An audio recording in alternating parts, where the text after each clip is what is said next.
Salam, salam sejahtera, salam jumpa kembali bersama saya. Hari ini kembali saya hadir menyampaikan renungan firman Tuhan yang berkaitan dengan Roh Kudus. Di dalam kitab suci yang kita miliki, ada banyak hal yang dinyatakan yang berkaitan dengan Roh Kudus. Dan hari ini saya mengajak saudara untuk melihat satu teks firman Tuhan yang berkaitan dengan topik yang saya sebutkan tadi, yakni Roh Kudus. Firman Tuhan dalam Lukas pasal 24 ayat yang ke-49 berbunyi demikian. Dan aku akan mengirim kepadamu apa yang dijanjikan Bapakku. Tetapi kamu harus tinggal dalam kota ini sampai kamu diperlengkapi dengan kekuasaan dari tempat tinggi. Saudara yang diberkati Tuhan, ini merupakan kata-kata atau pernyataan terakhir dari Tuhan Yesus jelang kenaikannya ke surga. Setiap kali kita melihat pernyataan atau kata-kata terakhir, pesan-pesan terakhir dari seseorang yang penting, seseorang yang disebut tokoh, maka apa yang dipesankan itu sangat penting dan tidak bisa dilupakan, diabaikan begitu saja. Sebagai orang percaya, saudara-saudara, hari-hari ini kita ada dalam momentum penantian Roh Kudus. Sekalipun saudara-saudara, pencurahan Roh Kudus telah terjadi 2000 tahun yang lampau dalam peristiwa Pentakosta.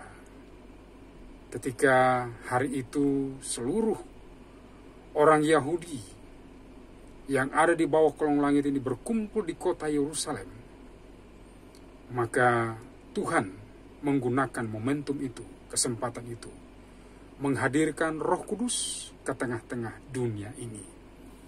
Sehingga dengan hadirnya Roh Kudus maka gereja Tuhan juga eksis di tengah-tengah dunia. Dan sampai hari ini gereja Tuhan tetap berkarya oleh karya dan pertolongan Roh Kudus itu sendiri. Di dalam ayat ini saudara ada kata menarik yang saya tangkap, yakni Tuhan Yesus berkata bahwa Dia akan meminta kepada Bapa agar Bapa mengirimkan atau memberikan kepada para murid apa yang telah dijanjikan Bapa. Apa yang dijanjikan Bapa kepada kita, kepada para murid Tuhan, yang dijanjikan adalah hadirnya Roh Kudus. Kenapa saudara-saudara? Karena ketika kita melihat konteks hidup umat Israel pada masa lalu sebelum hadirnya gereja Tuhan di dunia ini, maka yang dinyatakan dalam Alkitab adalah hanya orang-orang tertentu saja yang akan mengalami pemenuhan atau kekuasaan Roh Kudus. Itu selalu dikaitkan dengan tugas atau jabatan yang mereka emban, antara lain imam, raja, dan nabi.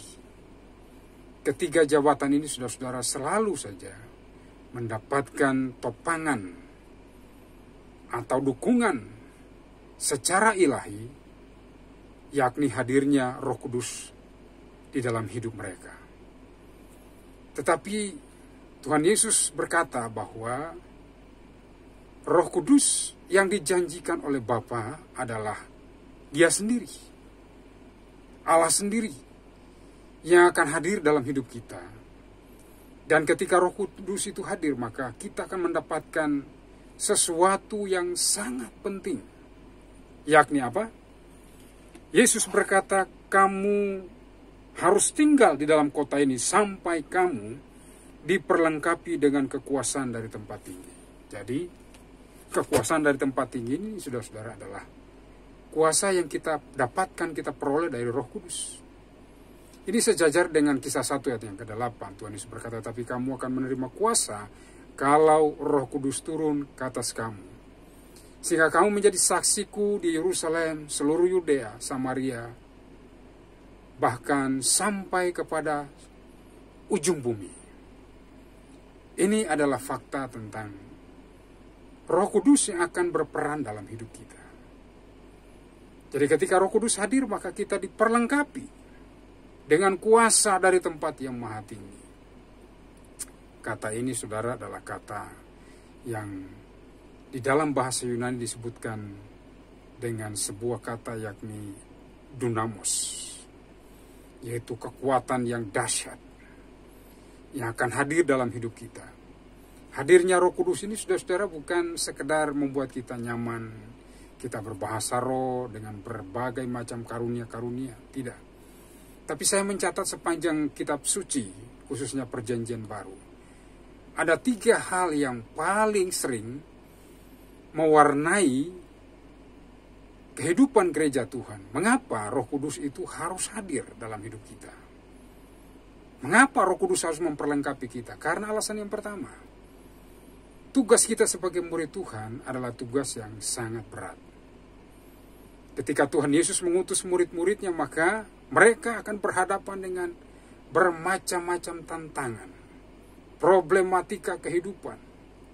Tantangan-tantangan itu ternyata, saudara-saudara, dihadirkan atau sengaja diciptakan oleh kuasa kegelapan.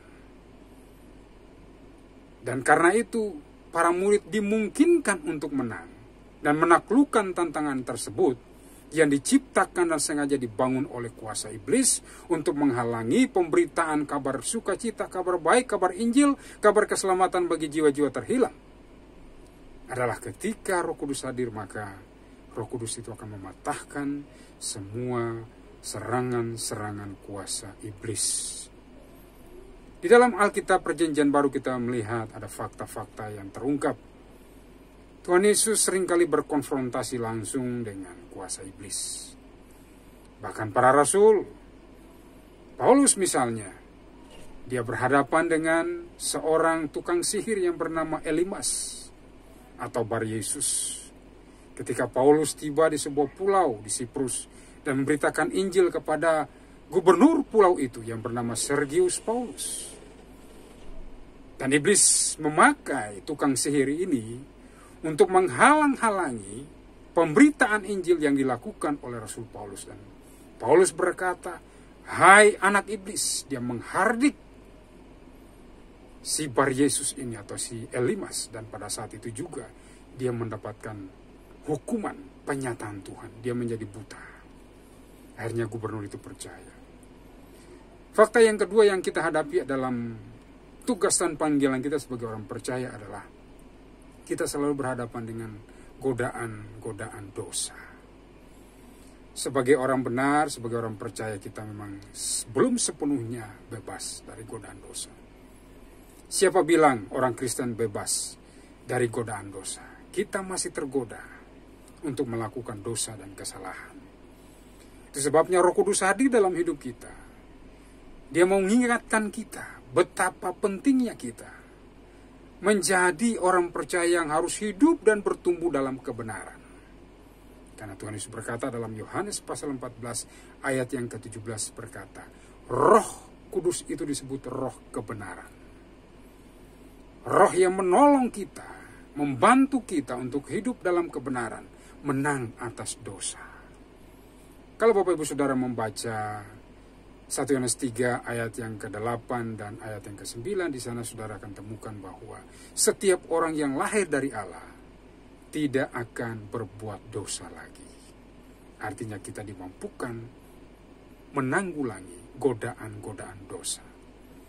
Yang ketiga saudara, selain dosa ada juga yang namanya sifat-sifat manusiawi kita yang dibahasakan oleh Paulus sebagai tabiat manusia lama atau keinginan-keinginan daging. Paulus berkata bahwa keinginannya adalah melakukan yang benar dan yang baik. Tapi yang nampak justru sebaliknya. Dia ditarik dan diseret untuk melakukan yang tidak Tuhan kehendaki. Kenapa? Karena ada fakta. Kita adalah manusia yang punya kodrat secara natural untuk menentang Tuhan. Ini yang dibahasakan oleh Paulus sebagai keinginan-keinginan daging. Karena itu dengan tegas Paulus berkata kepada jemaat yang ada di Galatia, kalau Roh Kudus memimpin hidup kita, menguasai hidup kita, maka kita tidak akan lagi dipimpin dan dikuasai oleh kedagingan kita. Saudara, hadirnya Roh Kudus dalam hidup kita, ini bertujuan supaya kita diperlengkapi dengan kekuasaan dari tempat yang maha tinggi. Kekuasaan dari tempat maha tinggi ini menyertai kita untuk mengalahkan 3 hal. Pertama, mengalahkan iblis, mengalahkan keinginan-keinginan dosa. Kemudian ketiga, natur manusiawi kita, yakni keinginan-keinginan daging kita, bisa kita tanggulangi dengan adanya kuasa Roh Kudus dalam hidup kita. Kiranya firman Tuhan yang saya sampaikan hari ini dapat menjadi berkat bagi saudara-saudara semua. Tuhan Yesus memberkati kita.